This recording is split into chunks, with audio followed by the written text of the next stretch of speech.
वो कबीर परमेश्वर की रजा होगी।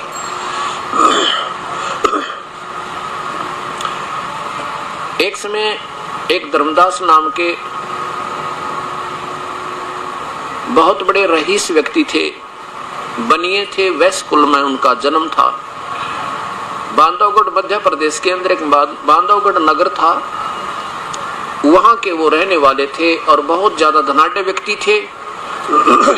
इतना धन बताते हैं उनके घर पे कि वहां बांधवगढ़ का नरेश भी कभी कभी उनके पूर्वजों से वित्तीय सहायता मांगता था जब कोई विशेष आपत्ति प्राकृतिक हो जाती थी। और उसके बाद प्रभु की तरफ ऐसा धन, ऐसा सब कुछ सुविधा उपलब्ध होने के बाद जिस पुण्यात्मा को फिर भी तड़प परमेश्वर की है, तो उसके पिछले पुण्य संस्कार बहुत ही ज्यादा है, बहुत ही पुण्यकर्मी प्राणी है वो, और जिसके कारण वो प्यारी आत्मा घूमता घूमता, जैसा उन्होंने गुरुदेव मिला था, धर्मदास जी को गुरुदेव मिले थे श्री रूपदास जी, और उन्होंने श्री कृष्ण जी अर्थात विष्णु जी को सुप्रीम पावर बताकर, यानी सबसे सर्वशक्तिमान बताकर उस प्यारी आत्मा की आस्था वहां आधारित कर दी थी। और उसके साथ साथ फिर हरे राम हरे कृष्ण का जाप, ओम नमः भागवते वासुदेव नमः, ओम नमः शिवाय आदि साधले मंत्र भी दे रखे थे। और साथ में ये भी बताया था कि बेटा तेरे पास धन बहुत है, 68 तीर्थ कर ले तो स्वर्ग पहुंच जाएगा, चारों धामों की यात्रा कर ले, तेरा पुण्य बहुत बन जाएगा, आत्म कल्याण हो जाएगा। और कर्मकांड के आधार पर शिवलिंग पूजा, ठाकुर जी की पूजा, मूर्ति की पूजा का भी उसको खूब ज्ञान करा रखा था, अभ्यस्त बना रखा था। वही प्यारी आत्मा धर्मदास जी अपने पूर्व गुरु श्री रूपदास जी के मार्गदर्शन पर आधारित होकर बांधवगढ़ से चल के मथुरा पहुंच गए।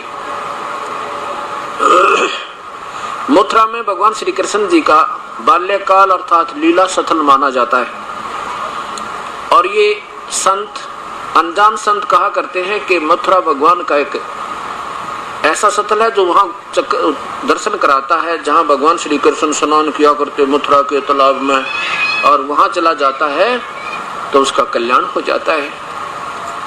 वो मुक्ति खेत, मुक्त क्षेत्र है, मुक्ति दाता है। अब हमने तो परमात्मा चाहिए, छुटकारा चाहिए, प्यासा जैसे जल की तलाश में जिधर भी कोई बतावे भाग लेता है। ऐसे वो प्यारी आत्मा वहां मथुरा पहुंच गए।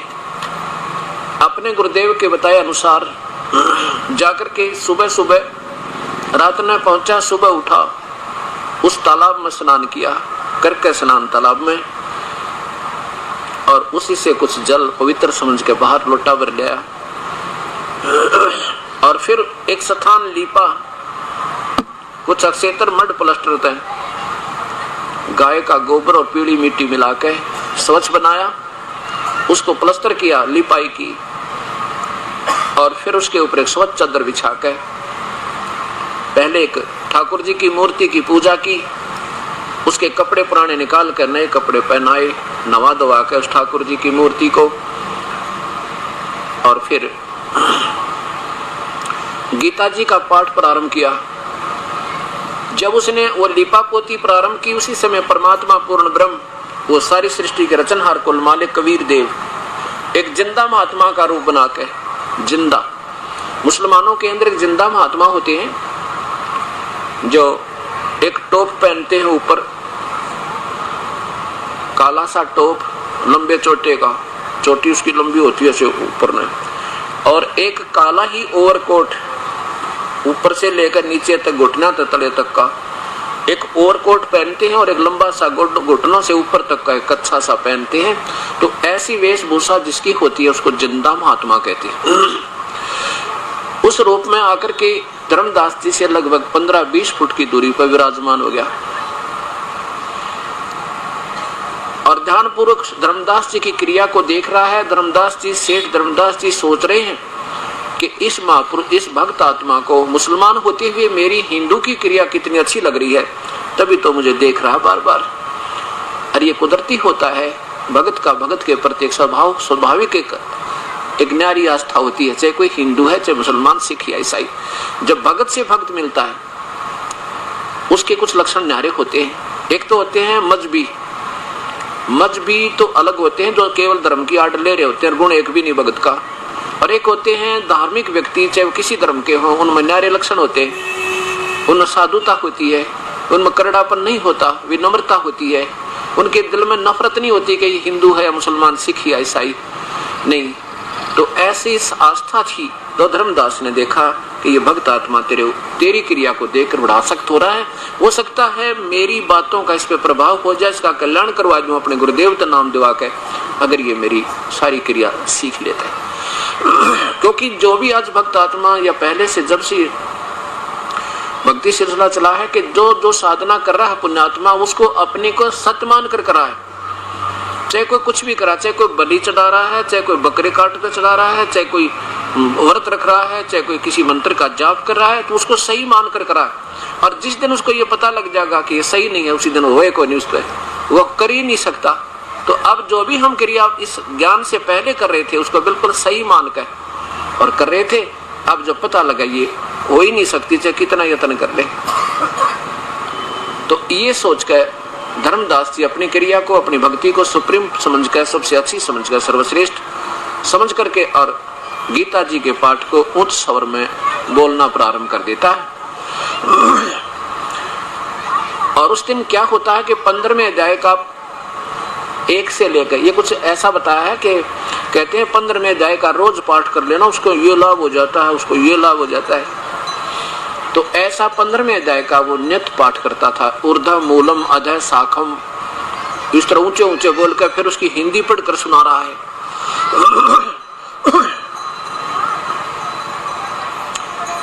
जब उसने अपनी सारी क्रिया कर ली धर्मदास जी ने, तब वो परमेश्वर निकट आए, प्रणाम किया।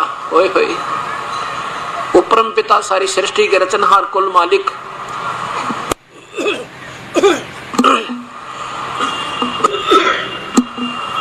परमेश्वर, सारी सृष्टि के रचनहार कुल मालिक परमेश्वर एक साधारण जीव का रूप रोल कर रहा है, भूमिका निभा रहे, और उस प्यारी आत्मा को, एक जीव को क्या कहते हैं, नमस्कार हो, नमस्कार हो महात्मा।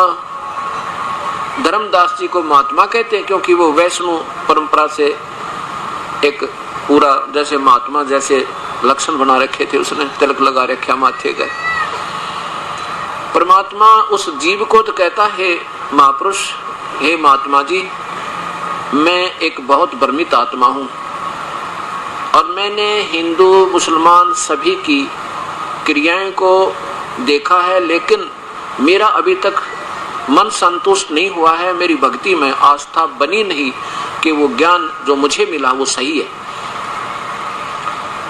और मुझे आपका जो क्रिया है, परमात्मा कह रहे हैं उस जीव ने एक महात्मा बनाकर, उसको तो महात्मा कहते हैं, आप दास बन रहे हैं। कहते हैं महात्मा जी, आपकी जो क्रिया है मुझे सब तो अच्छी लगे, आपकी वाणी में बड़ा रस है, बहुत ही अच्छा ज्ञान आप सुना रहे हो। ये क्या पढ़ रहे थे आप, ये कौन सा शास्त्र है? मैं तो अनपढ़ हूँ, अशिक्षित हूँ। गीता, धर्मदास जी ने कहा कि ये पवित्र शास्त्र गीता जी है और ये वो शास्त्र है, ये किसी जाति धर्म मजहब से भी संबंध नहीं रखता, ये तो सबका सबको मान्य है, और इसमें जो वर्णन है भक्ति का, इसके तुल्य कहीं नहीं है। तो वो जिंदा रूप में परमेश्वर कहते हैं, ठीक है महात्मा जी, मुझे कुछ बताओगे भक्ति के बारे में, मुझे कुछ ज्ञान सुना दो मेरे मालिक। अब धर्मदास, अब जिसके पास जो क्रिया है वही बतावेगा। अब जिस बोरी में खल है तो खल निकलेगी, जिसमें बूरा भर रखी तो बूरा निकलेगी। तो जैसा बताने लगा, कहने लगा मैंने ना गुरुदेव बना रखे हैं, श्री रूपदास जी मेरे पूज्य गुरुदेव हैं, वैष्णव परंपरा से हम पूजा करते हैं, भगवान विष्णु सुप्रीम पावर हैं और उनके अवतार श्री राम और श्री कृष्ण जी आए थे और हम श्री राम श्री कृष्ण जी का जाप जपते हैं और शिवलिंग की पूजा करता हूँ, ठाकुर जी की पूजा करता हूँ, एकादशी का व्रत रखता हूँ और 68 तीर्थ भ्रमण करने के लिए गुरु आदेश से आज मैं आया हुआ हूँ। और जिंदा, अगर आप मेरी बात मानो ना, मेरे गुरुदेव के पास चलो, उपदेश ले लो, आपका कल्याण हो जाएगा। अब परमात्मा कहने लगे एक जीव संज्ञा में बैठ के, कहते हैं महात्मा जी बिल्कुल ठीक है, मैं देखो पहले मेरी कुछ शंकाएं हैं उनका समाधान हो जाए तो मैं जरूर उपदेश ले लूंगा। मुझे तो नाम चाहिए, भगवान परमात्मा चाहिए, मुझे ना कोई जाति चाहिए ना कोई मजहब चाहिए।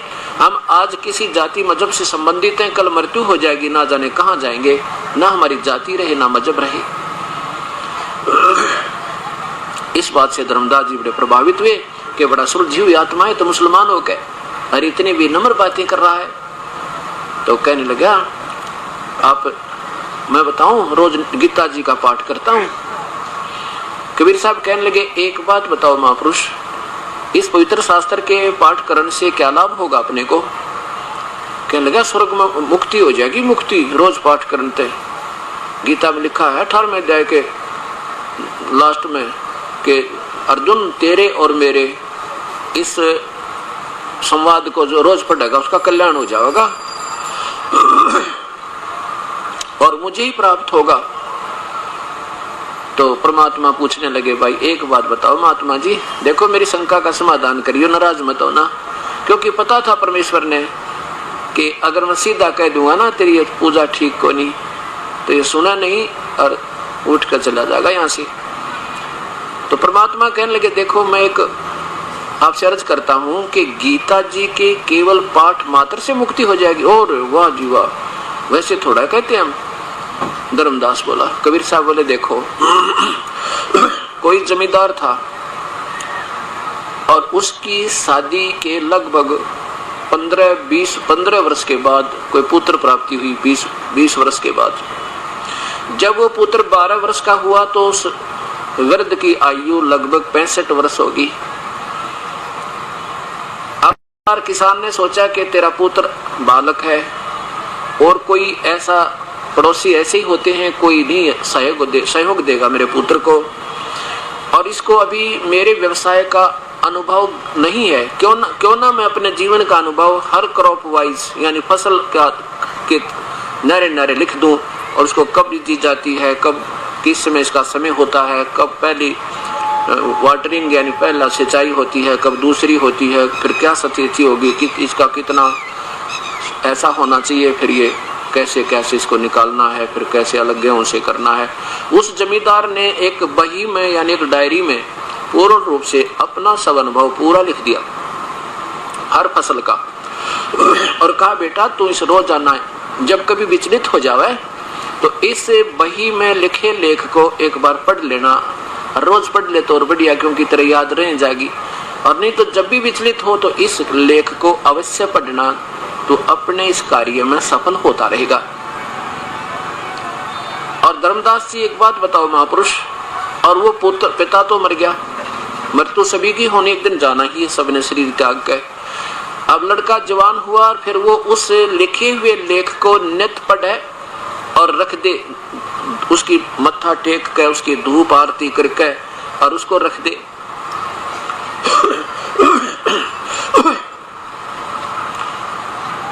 और जैसे उस बही में लिखा था, डायरी में लिखा था, ऐसे वो करेगा नहीं जमींदार का पुत्र, तो क्या वो धनवान हो जाएगा? क्या उसको फसल हो जाएगी जो उसमें विवरण लिखा था? अब धर्मदास समझता गया कि तेरे तो निचले बर्तन पर मारी खोद इसने, क्योंकि देखो ऐसी कोई बात नहीं, आप विद्यार्थी हो और हम टीचर हैं, और जिस टीचर के पढ़ाने की थ्योरी बढ़िया होता है, बच्चे ने घर जाकर किताब उठाने की एक आधी जरूरत पड़ा करे। अगर टीचर ठीक हो तो बच्चे को ऐसे ढंग से समझा देगा कि उसको संशय नहीं रहेगा। लेकिन अभी तक हमने जो टीचर मिले थे वो आउट ऑफ सिलेबस पढ़ाने वाले मिले, जिसके कारण हमने वो वास्तविक ज्ञान अभी है नहीं हमारे अपने पास, और वास्तविक आता है तो अवास्तविक उसमें बाधक बन जाता है। तो क्या किया, धर्मदास समझता गया बात क्या कहना चाहते हैं। कबीर साहब बोले देखो पवित्र गीता जी एक अनमोल शास्त्र है, खजाना है ये, और चारों वेदों का ये सार है। इसमें जो लिखा है ऐसे करे बात बनेगी धर्मदास, केवल इसके पढ़न मात्र तो बात नहीं बने। ठीक है, कोई ये भी नहीं कह सकते